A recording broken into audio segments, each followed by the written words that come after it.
안녕하세요. 오늘도 사연살롱을 찾아주셔서 감사합니다. 서울 사는 41세 워킹맘이에요.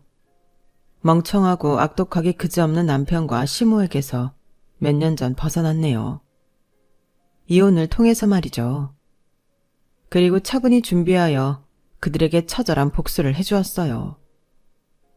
인생의 나락으로 빠진 전 남편은 제발 한 푼만 달라며 사정사정을 하고 있지만 무조건 연락 차단하고 있네요. 그래도 제 아이의 아빠이고 한때 가족이었던 사람에게 무슨 복수식이나 하는지 의아해 하시는 분들도 있겠죠. 하지만 제가 당한 사연을 다 아시게 되면 제 편을 들어주실 거라 믿어요. 일단 남편과 시모는 저희 친정이 못 사는 줄로만 알고 엄청 무시했었죠. 돈이 전부인 줄 아는 사람들이거든요. 마치 아직도 계급사회인 양 저와 저희 친정을 하층민 대하듯이 멸시했죠. 그리고 시부가 운영하던 회사에서 똑똑한 제가 중책을 맡게 되자 시기 질투가 엄청났어요. 참으로 못난 사람들이죠. 자기 아빠 회사 발전하게 해주는 것에도 시샘을 하다니 바보들이 따로 없었죠. 시댁에 시집와서 이 집안의 큰 보탬이 된 제밖에 없는데 그런 제가 왜 그렇게 구박을 받아야만 했는지 아직도 이해가 안 가요. 남편과 헤어지고 친정 엄마의 육아 도움을 받으며 내 할 일하며 사니 숨통이 다 트이네요. 진짜 남편과 결혼 생활 중에 엄청난 스트레스를 받았거든요.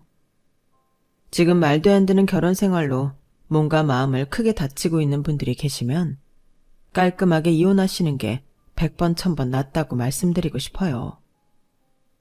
요즘이 조선시대도 아니고 이혼하는 게 엄청난 흠도 아니잖아요.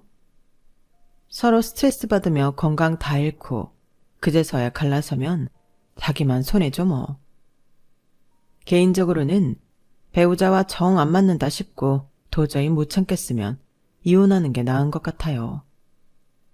아무튼 전 이혼하고 못된 전남편과 시모에게 크나큰 복수까지 해준 지금 너무 시원하기 그지없습니다. 아참, 제가 전남편에게 크게 한 방 먹일 수 있었던 건 갑자기 50억이란 돈이 하늘에서 뚝 떨어지듯 제게 주어졌기 때문이에요. 대체 41살밖에 안 먹은 제게 그동안 어떠한 일이 있었는지 궁금하시죠?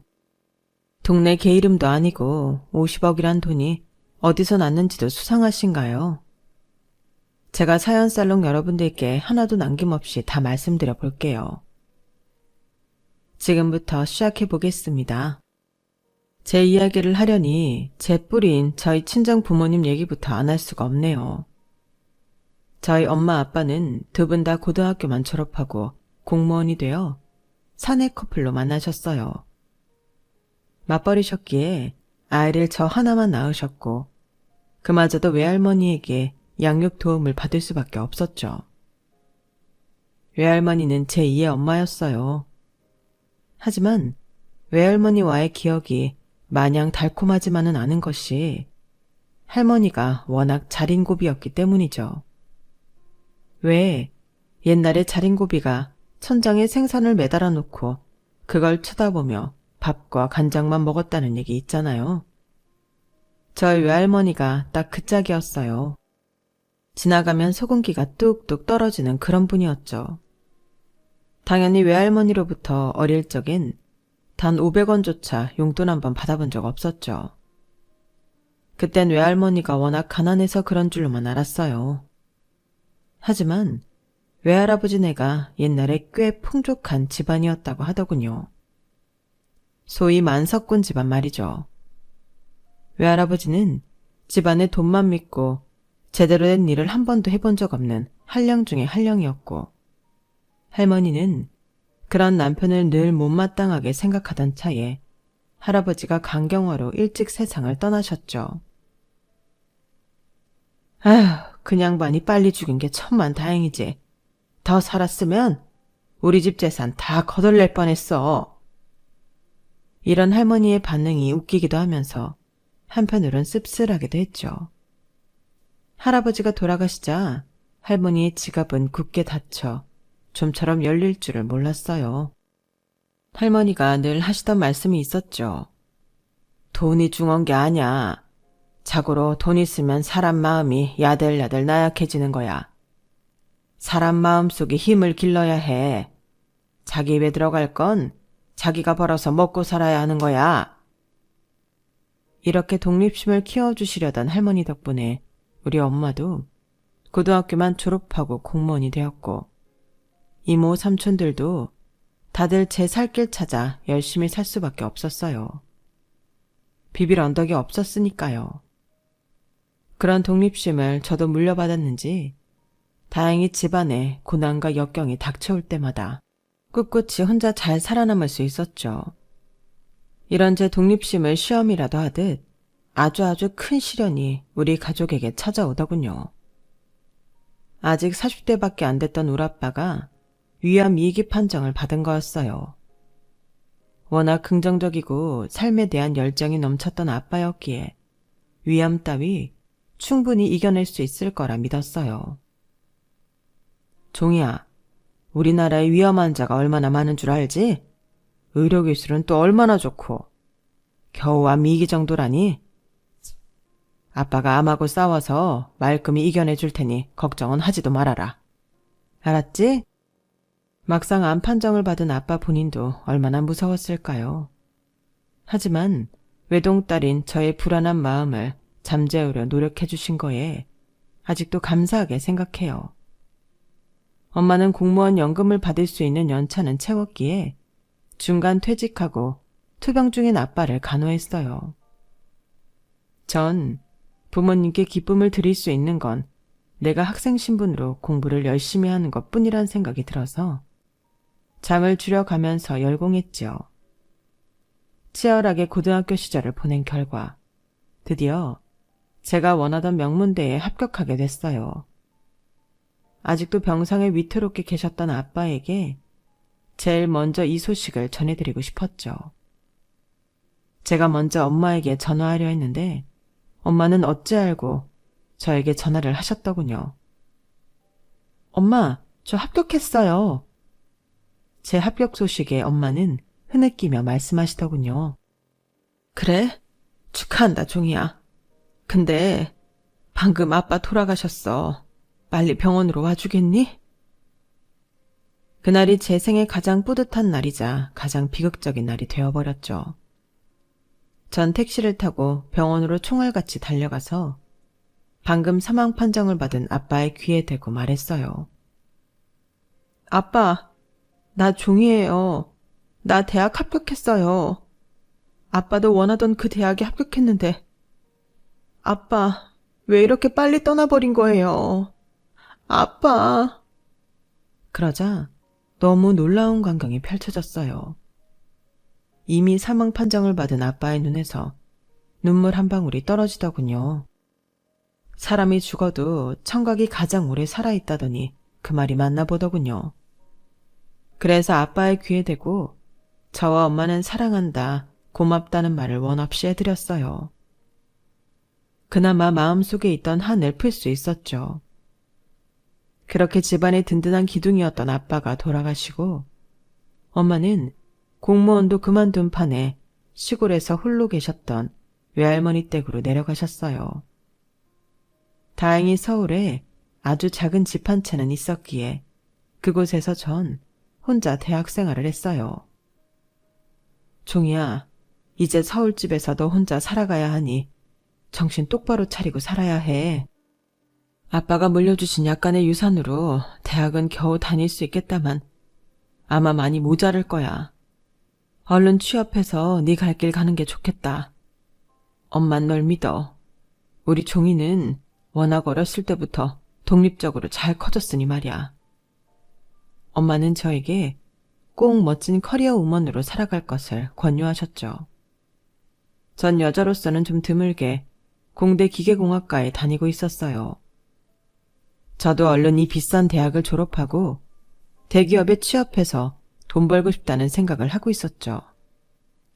통장 잔고가 뚝뚝 줄어드는 것이 눈에 보였기 때문이에요. 늘 그래왔듯이 공대에서 열심히 공부하고 있는데 갑자기 지도 교수님께서 부르시더군요. 저와 성만 다르고 이름이 같은 교수님이어서 그런지 절 특별하게 여겨주시는 고마운 분이었죠. 종이양, 교수해볼 생각 있어요? 워낙 똑똑해서 이쪽으로 공부를 해도 좋을 것 같은데 대학원에 들어올 생각은 없나? 좋은 인재를 놓치고 싶지 않아서 말이야. 아, 교수님, 좋게 봐주셔서 감사합니다만 제가 얼른 돈 벌어서 저희 엄마와 외할머니의 노후 생활비까지 좀 보태드려야 하는 상황이라 취업 쪽으로 계획하고 있습니다. 아, 그런가? 참 아쉽구만. 집안 사정이 그리 좋지 않은가 본데 그럼 내가 장학금을 받을 수 있도록 추천서라도 써줄까? 장학금? 돈 얘기만 나오면 눈이 번쩍 뜨였던 시절이었지만 순간 저보다 훨씬 사정이 어려웠던 대학 동기가 떠오르더군요. 교수님, 말씀만 들어도 정말 고맙습니다만 저 혹시 같은 과 동기 중에 김우정이라는 아이가 정말 집안이 어려워서 알바를 4개씩이나 하고 있거든요. 그 친구한테 장학금 받을 수 있는 기회를 주시면 안 될까요? 내가 사람을 참 잘 봤구만. 전종이 양이 처음부터 총명하고 예의 바르고 성실한 인재라고 생각했는데 참 착하기까지 하네. 그러지, 종이 양 말대로 그 친구 장학금 검토해 볼게요. 그 전에 종이 양 연락처 하나만 남겨주고 가게나. 네, 알겠습니다, 교수님. 감사합니다. 그렇게 이종희 교수님과의 대화는 끝이 나고 그 후로 전 조기 졸업한 후 대기업에 취직했어요. 여전히 성실하게 열심히 생활하는 건 마찬가지였지만 돈을 내고 다니는 거랑 돈을 벌면서 다니는 거랑은 천지 차이였어요. 따박따박 나오는 월급이 통장에 찍힌 걸 보면 그렇게 기쁠 수가 없었어요. 대기업이라 월급도 꽤 괜찮더군요. 그렇게 돈 버는 재미를 느끼며 한 5, 6년은 경주마처럼 일만 하면서 산 것 같아요. 중간중간에 소개팅도 하고 대시하는 남자도 간혹 있었지만 제가 하도 연락도 잘 안 하고 맨날 일만 하니 삐져서 더 이상 들이대지도 않더군요. 그렇게 30살 가까운 나이까지 모쏠로 살았더랬죠. 제일 아까운 20대를 일만 하면서 보냈네요. 지금 생각하면 참 바보 같아요. 그런데 제 성격이 원래 모 아니면 도인 성격이라 당최 일과 데이트 병행이 안 되더라고요. 그날도 회사에서 일에 쩌들어 지내고 있었는데 6년 전 마지막으로 대화했던 이종희 교수님께 전화가 오더군요. 성격 좋은 너털웃음을 크게 짓는 교수님의 목소리를 오랜만에 들으니 참으로 반가웠죠. 전종이 양 연락처 맞죠? 오랜만이에요. 학문연구에 뼈를 묻겠다고 해놓고는 대학을 박차고 나와서 한 5년 전부터 사업을 시작했어요. 초반에 잘 치고 나가다가 능력 있던 동업자가 건강 문제로 사업에서 빠지면서 잠시 삐걱거리고 있네요. 우리 회사에 똑똑한 인재가 절실한 요즘이라서 종이양 생각이 번쩍 들더군요. 지금 대기업 다니고 있는 거 알아요. 그 정도 수준의 조건을 맞춰줄 테니 혹시 우리 회사에서 일해볼 생각 없나요? 자율권을 많이 줄게요. 마치 사장처럼 진취적으로 프로젝트를 꾸려나가도 좋아요. 용의 꼬리가 되기보단 이곳에서 왕노릇하는 거 어때요? 평소 대기업에서 일하며 일에 대한 갈증을 많이 느끼고 있던 터라 교수님의 갑작스런 제안에 솔깃했어요. 교수님을 찾아뵈면서 다시 한번 교수님이 차려오는 회사에 확신이 들게 되었고 제안을 수락하게 이르렀죠. 주변에선 다 말렸지만 왕노릇하게 해주겠다는 교수님, 아니 사장님의 제안이 제 마음에 확 박혔어요. 게다가 이쪽 업계에서 얼마나 잘 나가는 실력 있는 교수님인 줄 알고 있었기에 수락한 것도 있었어요.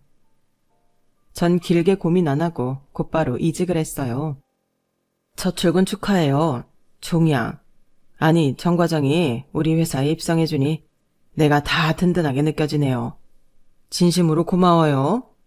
자, 이쪽은 우리 아들이니 인사해요. 앞으로 같이 일하게 될 거예요. 아, 아드님이시군요. 안녕하세요. 전종이라고 합니다. 앞으로 잘 부탁드려요.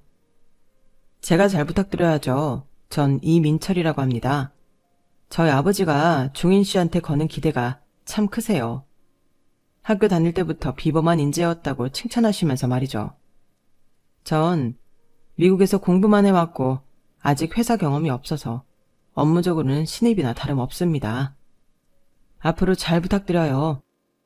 교수님, 아니 사장님이 워낙 훤칠하신 분이긴 했어도 그 아들이란 사람은 진짜 탤런트 뺨치게 생겼더군요. 안경 낀 모습이 어찌나 지적이고 똑똑해 보이던지 첫눈에 뿅 가버렸네요. 하지만 어디까지나 공적인 자리이니 그 남자한테 첫눈에 반한 내색 따윈 하지 않고 새로운 회사 생활을 시작했죠.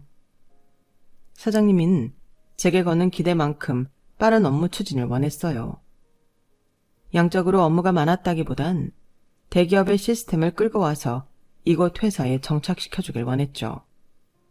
그런데 그것보다 더 책임이 막중했던 업무는 바로 자기 아들 트레이닝 시키기였어요.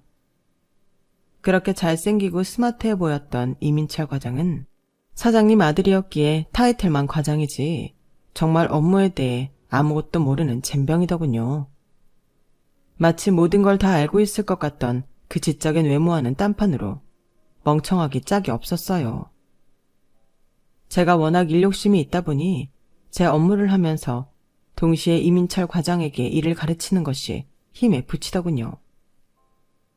이 과장에게 솔직하게 털어놨죠. 이 과장님, 제 업무하기도 바빠 죽겠는데 과장님 일 가르쳐드리기가 힘드네요. 사장님께 말씀드려서 다른 분께 부탁하면 안 될까요? 안 돼요. 사장 아들인지라 오랜 시간 고민하다가 하소연한 건데 단칼에 안 된다고 하니 좀 황당했어요. 왜 안 된다는 거죠? 저보다 역량 좋고 경력 있으신 분들이 몇 분 계신데 그분들한테 업무 배우시면 안 될까요? 제가 아버지한테도 꼭 종희 씨한테 업무 배우고 싶다고 말씀드렸어요. 이유가 궁금해요? 그냥 같이 있고 싶었어요. 종희 씨한테 너무 미안하지만 야근 시간을 빌려서라도 함께 저녁 먹고 같은 컴퓨터로 옆에 앉아 일도 배우고 그냥 그러고 싶었어요. 이제 와서 얘기해서 미안해요. 말 나온 김에 우리 와인 한잔 하러 갈래요? 전하기 어려운 말을 꺼낸 건데 갑자기 분위기가 이렇게 흘러가니 당황했지만 싫진 않았어요. 답답할 정도로 일은 못하는 남자였지만 저도 여자라 잘생긴 외모와 젠틀한 매너에는 못 배기겠더라고요. 그날 와인을 마시며 일 얘기를 제외하고 온갖 사적인 대화를 다 나눴어요. 한 30분 정도 지났으려나 하고 시계를 보니 어느덧 4시간이 흘렀더라고요. 시간 가는 줄 모르고 내 앞에 앉아 사람 좋은 웃음을 날리는 이 남자한테 홀딱 빠져버린 거죠. 늦게 배운 도둑질이 무섭다고 그날 와인바에서 우리 둘은 손잡고 나오며 연인이 되었고 급속도로 서로에게 빠져들었네요. 사내 커플로 비밀 연애를 하는 것이 어찌나 재미있던지 비상계단에서 뽀뽀를 하기도 하고 사내 메신저로 데이트 약속을 잡기도 했죠. 그도 그럴 것이 나이 30이 되도록 못소린 저의 첫 연애였으니 모든 게 다 새롭고 재미있더군요. 눈에 콩깍지가 제대로 씌어 이 남자가 지상 최고의 남자처럼 느껴지기도 했죠. 사실 사장 아들이었고 일은 좀 못했어도 미국 유학파 출신에 탤런트 뺨치는 외모를 지녔으니 조건으로만 따져도 왕자님 같은 남자긴 했어요.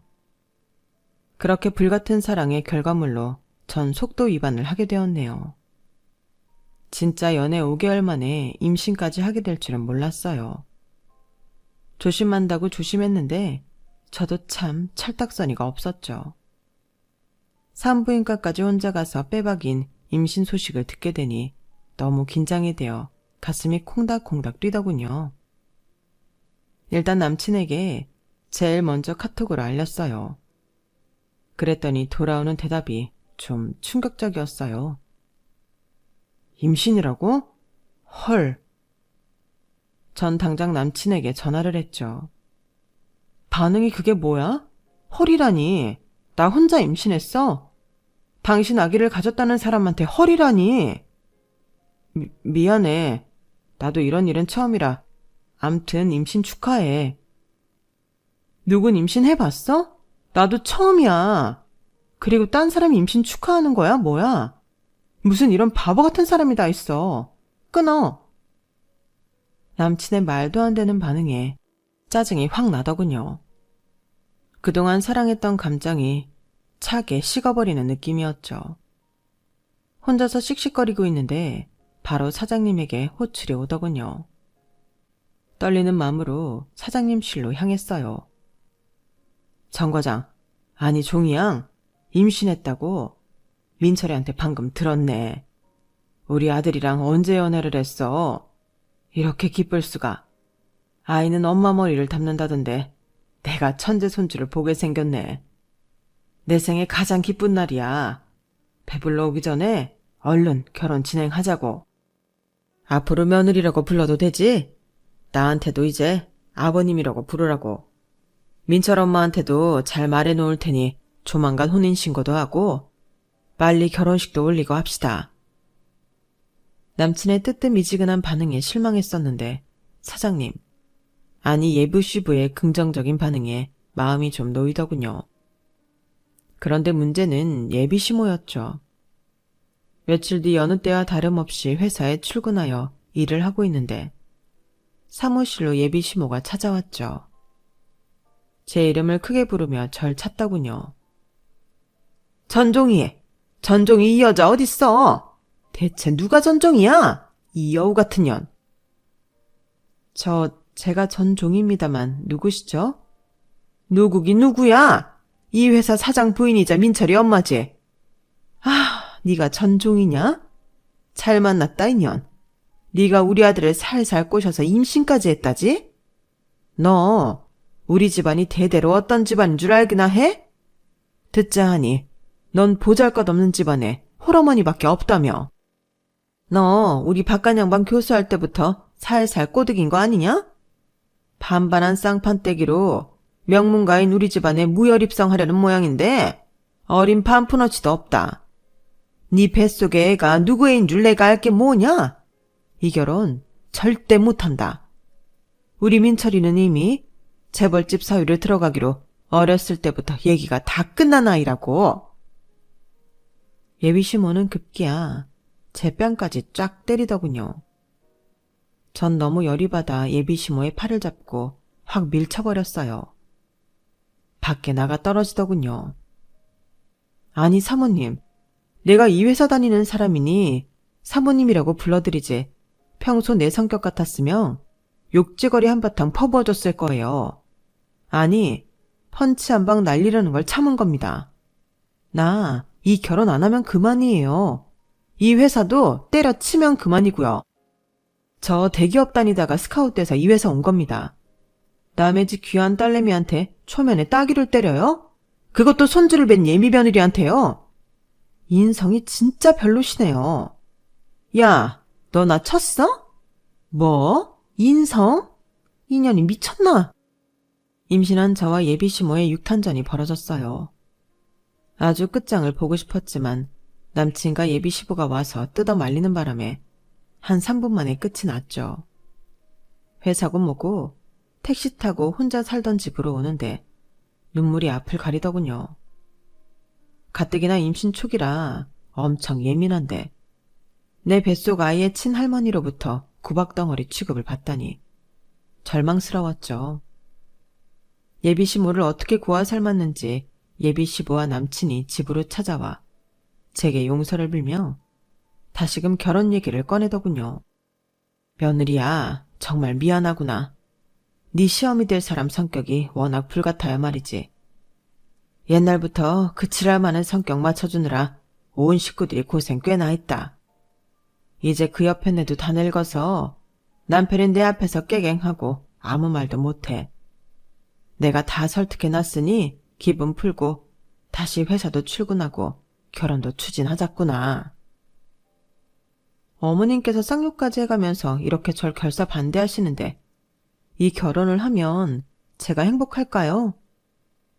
솔직한 마음으론 뱃속의 아이까지 지우고 싶습니다만 그래도 소중한 생명인데 낳아서 저 혼자라도 키울 겁니다. 회사도 다른 곳 알아볼게요. 며칠 안 됐지만 엄마가 되고 보니 용기가 생기네요. 저 혼자 힘으로 다 헤쳐나갈 수 있을 것 같습니다. 다들 그만 돌아가 주세요. 이번엔 남친이 강경하게 반대하더군요. 자기야, 무슨 소리야. 우리 결혼식도 얼른 올리고 아기도 낳고 행복한 가정 꾸리자. 나랑 아버지가 강력한 반패막이가 되어줄 테니 우리 엄마 신경은 1%도 쓰지 않아도 돼. 그 후로 예비 시부와 남친은 한 50일은 매일 우리 집으로 찾아와 절 설득했어요. 나중엔 두 부자가 저희 집 청소며 빨래, 음식까지 하더군요. 제 마음을 돌리기 위해서 말이죠. 예비 시부까지 그렇게 두 손 두 발 벗고 나서니 예비 시무를 향한 저의 분노도 어느덧 사그라들더군요. 배도 조금씩 불러오고 뱃속 아이의 태동도 시작되자 그들 뜻대로 하기로 결심했죠. 우선 상견례 날짜를 정하고 친정엄마한테 말씀드렸어요. 걱정하실까봐 예비 시모의 고약한 성품은 비밀로 했죠.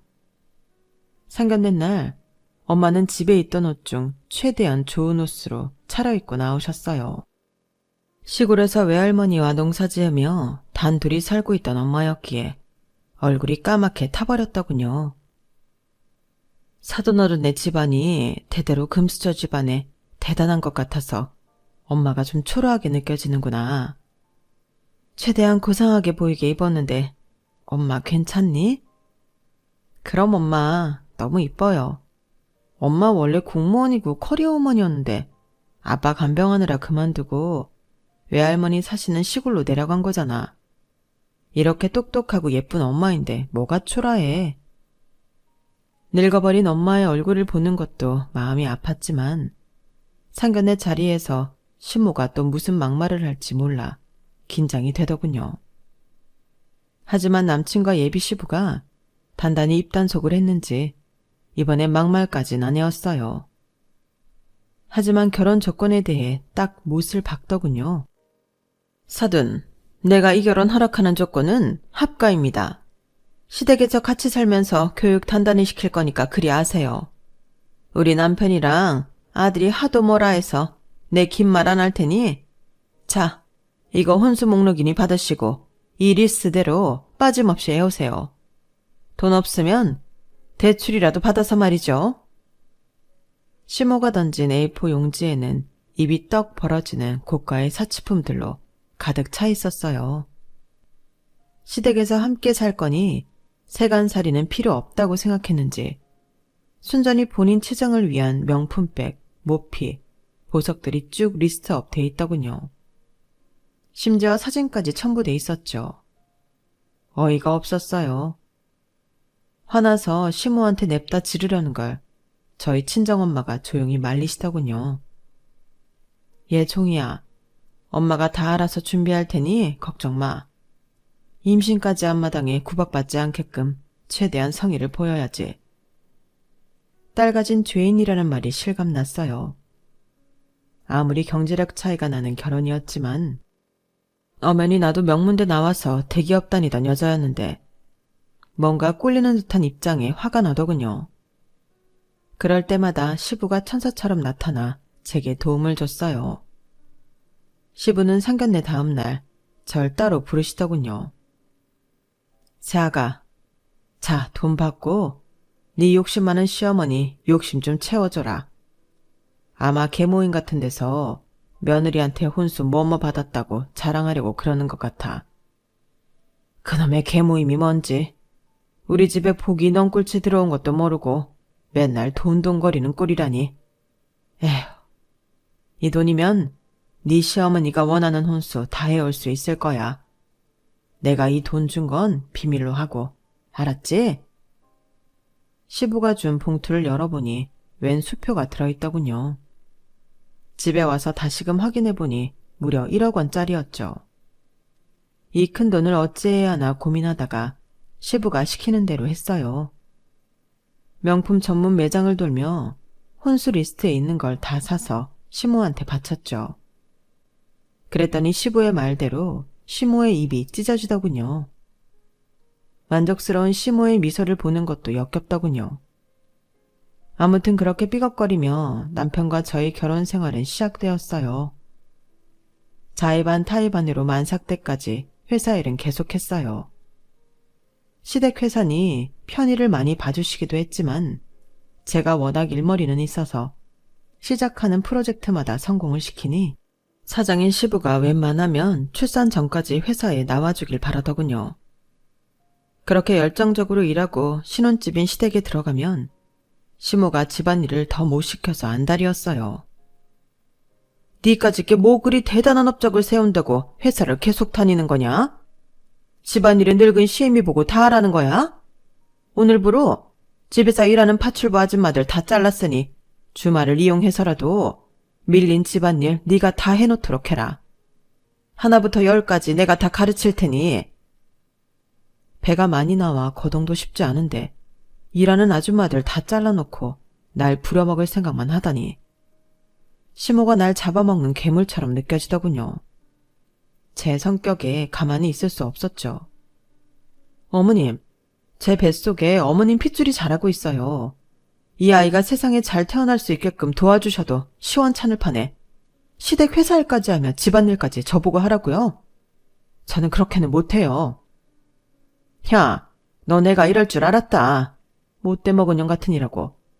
돈 없으면 시집와서 돈값을 해야지. 어디서 백날 첫날 시애미한테 눈을 부릅뜨고 대들어? 이렇게 시모와 큰 소리가 나자 시부가 방에서 나와 제 편을 들어줬어요. 어이 민철 엄마, 왜 임신한 며느리한테 또 난리야? 여자의 적은 여자라더니 당신도 임신해봐서 며느리 힘든 거 잘 알 텐데 집안일이나 시키러 들어. 우리 며느리가 우리 회사 입사한 후로 매출이 수직 상승한 거 몰라? 복덩이가 집에 들어왔는데 왜 구박 못해 안달이야. 똑똑한 며느리 집안일 시키지 말고 내일부로 다시 파출부 아줌마들 뽑아서 시켜. 집에만 있는 여편 내가 집안일 손끝 하나 안 대려고 하고 다 참. 이렇게 늘 쉴드를 쳐주던 시부가 너무 고마웠어요. 집안에서 유일한 방패막이었죠. 그동안 남편은 뭐 했냐고요? 그 인간은 한량 중에 한량이었어요. 연애할 때 시부 회사에서 일하는 척 했던 것도 다 연기였더군요. 그렇게 노는 걸 좋아하고 자는 걸 좋아하는 사람인 줄은 꿈에도 몰랐어요. 완전히 잠만보가 따로 없었죠. 자기야, 왜 요즘 회사도 안 나가는 거야? 이렇게 만삭인 나도 출근하는데. 아무리 아버님 회사라도 과장으로서 해야 할 일이 있는데 맘대로 무단결근해도 되는 거냐고. 어? 아, 몰라. 나 더 잘 거야. 미국에서 시차 적응이 아직도 안 됐나 봐. 아침에 도저히 못 일어나겠어. 아, 졸려. 이불 밖은 위험해. 능력 있는 우리 아버지가 돈 많이 벌어오는데 나까지 움직여야 해? 그렇게 회사 일이 좋으면 자기나 계속 다니든가. 미국에서 온 지 1년이 넘었다면서 무슨 시차 적응 타령이야. 자기 이렇게까지 게으르고 책임감 없는 사람인 줄 몰랐어. 진짜 배신감 느낀다고. 아, 배 아파. 전 게으른 남편과 싸우며 진통을 느꼈고 바로 119에 실려가 출산에 돌입하게 됐어요. 마치 바로 태어날 것처럼 진통이 세게 왔지만 아이는 좀처럼 나오지 않더군요. 제가 끙끙 앓고 있는 동안 남편은 제 옆에서 실실 웃으며 만화책을 읽었어요. 그것도 시리즈별로 잔뜩 쌓아놓고 말이죠. 그 꼴을 보는 게 더 스트레스 받아서 그냥 병실에서 나가 있으라고 했어요. 나 혼자 힘주며 아기 낳는 게 나을 것 같아서요. 그렇게 혼자서 아기를 낳고 조리원에 들어가 있는 2주 동안 제 인생에서 가장 편했던 순간 같아요. 왜 조리원이 천국이라고 하는 줄 알겠더라고요. 아마도 남편과 시모 면상을 보지 않아도 되니 더 좋았던 것 같기도 하네요. 눈에 넣어도 아프지 않을 딸 수연이를 낳고는 최소 1년은 집에서 쉬며 오롯이 육아에만 집중하고 싶었어요. 하지만 출산한 지 한 3개월 만에 청천벽력 같은 소식이 들려왔죠. 시부가 췌장암 말기 판정을 받은 거예요. 그동안 사업체를 나름 성공적으로 이끌어오며 제대로 건강검진 한번 받아볼 겨를이 없었던 시부는 그렇게 시기를 다 놓치고 말기에 암덩어리를 발견하고 말았어요. 어쩐지 요즘 시부의 외모가 정말 피골이 상접하더군요. 절망스런 표정의 시부는 절 따로 불러 신신당부했어요. 세아가, 내가 믿을 수 있는 사람은 우리 세아가 뿐이로구나. 하늘이 원망스럽지만 사람은 누구나 다 언젠간 죽기 마련이니 내 운명을 받아들일 수밖에. 지난 6, 7년간 죽을 힘을 다해 쌓아온 이 회사를 이대로 무너지게 둘 순 없다. 아가, 얼마 전에 퇴사한 박전무 알지? 그 박전무 놈이 나한테 우리 회사 의 약점과 비리며 모든 기밀사항을 다 기자한테 폭로하겠다며 날 협박하더구나. 내가 얼마 정도 돈을 줘서 입막음하고 퇴사시켰다만 박전무가 내게 준 자료들을 세아가 너한테 줄 테니 잘 보관하고 있으면서 2번 다시 이런 일이 없도록 미비한 점을 잘 보완하도록 해. 사업을 하다 보면 100% 완전 무결할 순 없으니 사소한 비리며 허점이 나오기도 하더구나. 그리고 망나니 같은 우리 아들을 잘 부탁한다. 내가 너의 방패막이라가 돼줘야 하는데 온갖 부탁만 하고 이렇게 떠나는구나. 정말 미안하다. 이렇게 시부는 너무 허망하게 세상을 뜨고 말았어요. 장례식장에서 누가 자식인지 헷갈릴 정도로 남편보다 오히려 제가 더 많이 울었네요. 마치 내 친아버지가 돌아가시는 느낌이었죠. 저를 비롯한 회사 임직원들의 우려에도 불구하고 시모의 강력한 뜻으로 남편이 사장 자리에 올랐죠. 그 후의 일들은 불보듯 뻔했어요. 사장이 회사에 출근하는 날보다 집에서 만화책 보는 날이 더 많았으니까요. 그렇게 회사가 서서히 침몰해 가던 중 시골에 사시던 저희 친정엄마 환갑이 돌아왔어요. 회사 생활이며 아이 키우는 것, 결혼 생활 등이 지쳐 친정엄마에게 연락도 제대로 못 드리고 사는 게 너무 죄송해서 생일잔치라도 치러드리고 싶었죠. 남편에게 카톡으로 친정엄마 환갑 얘기를 꺼냈어요. 그러자 잠시 후 단문이 오더군요. 장모님 환갑 선물로 돈 보냈으니 당신이 전달하든지 말든지 마음대로 해. 요즘 회사 사정이 어려우니 적당히 보냈어. 제 계좌를 확인해보고는 큰 충격을 받았네요. 남편이 보낸 돈은 단돈 5만원.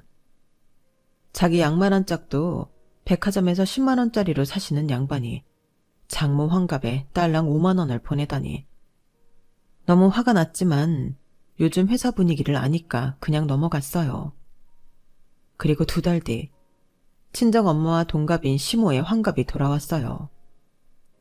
회사 사정이 어렵기는 마찬가지였는데 본인 엄마 환갑엔 크루즈 여행을 보내준다는 거 아니겠어요? 가격을 찾아보니 무려 1,000만원짜리였죠. 그 사실을 알고는 남편한테 따져 물었어요. 당신 너무한 거 아니야? 우리 엄마 환갑 때 5만원 넣어주더니 어머니 환갑 땐 뭐? 1,000만원짜리 크루즈 여행? 하나뿐인 사위라고 우리 엄마가 시골에서 농사 지은 거 다 보내주고 해마다 보약해서 서울로 보낸 거 당신 다 잊었어? 사람이 어떻게 그럴 수 있어? 참네. 다 자기 수준에 맞춰서 즐겨야 탈이 안 나는 법이야.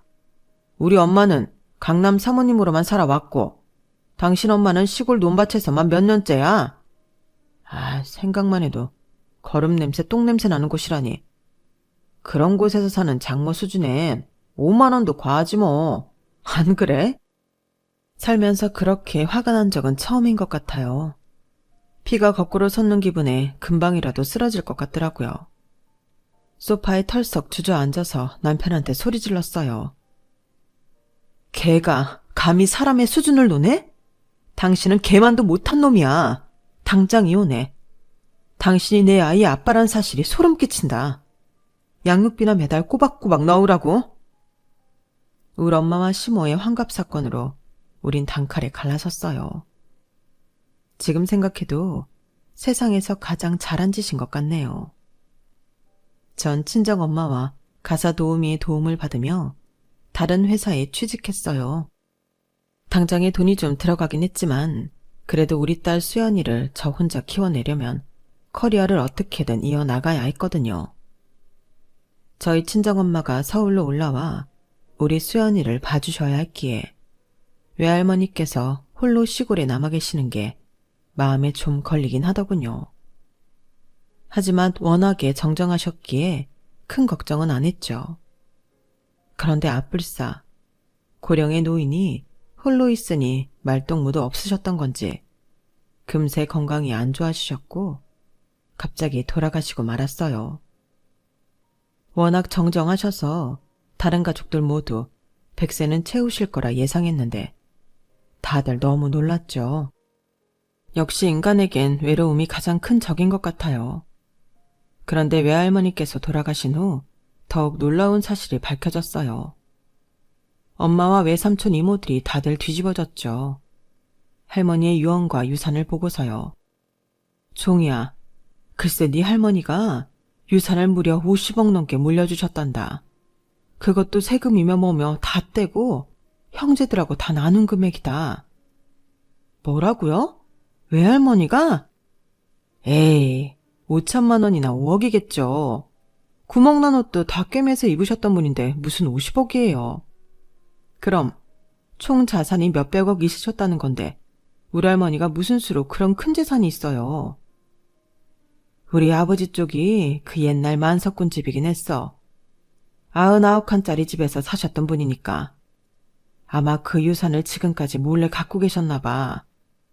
유언장 읽어보니 사람은 돈 많으면 열심히 안 살게 된다면서 꽁꽁 쥐고 계셨다더라. 우리 엄마지만 참으로 독한 양반이지. 어쨌든 엄마는 그 돈 필요 없어. 조금이지만 연금으로도 충분히 살 수 있으니까. 그 돈 다 네 명의로 돌려놓을 테니 다 갖고 가. 넌 충분히 똑똑하니까 잘 활용할 수 있을 거야. 엄마는 우리 딸 믿어. 이렇게 해서 갑자기 제 수중에 50억이라는 큰 돈이 떨어졌어요. 아마도 친정엄마는 하나뿐인 딸내미가 이혼하고 아기 키우며 돈까지 버느라 정신없이 사는 게 마음에 걸리셨던 것 같아요. 전 그 돈을 받자마자 바로 예전 시부가 돌아가시기 전 저에게 주었던 회사의 비밀 장부를 꺼냈어요. 그리고는 다니던 회사를 그만두고 창업의 길로 나섰죠. 시부가 줬던 장부에는 전 남편 회사의 모든 구조와 비리사항, 거래처 등이 다 적혀 있었기에 그걸 토대로 전 남편 회사와 이름만 다를 뿐인 똑같은 회사를 만들었어요.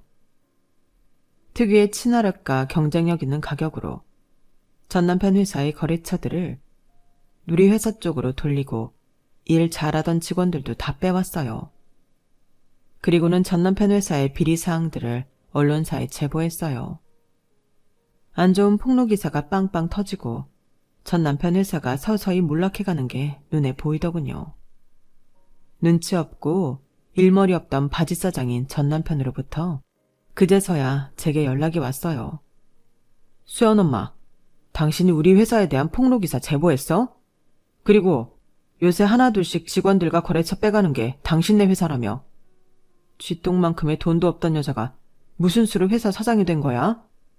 돈 많은 스폰서 영감이라도 하나 물은 거야? 당신 머리가 그것밖에 안 되니까 당신네 회사가 우리 회사에 의해 침몰당하고 있는 거야. 내 공격을 막을 실력이나 있나 몰라? 당분간 공격이 계속될 텐데 말이야. 내 최후의 복수는 당신의 회사 먹어버리는 거야. 당신이랑 당신 엄마가 결혼 전부터 내게 했던 짓거리랑 똑같이 해줄 거야.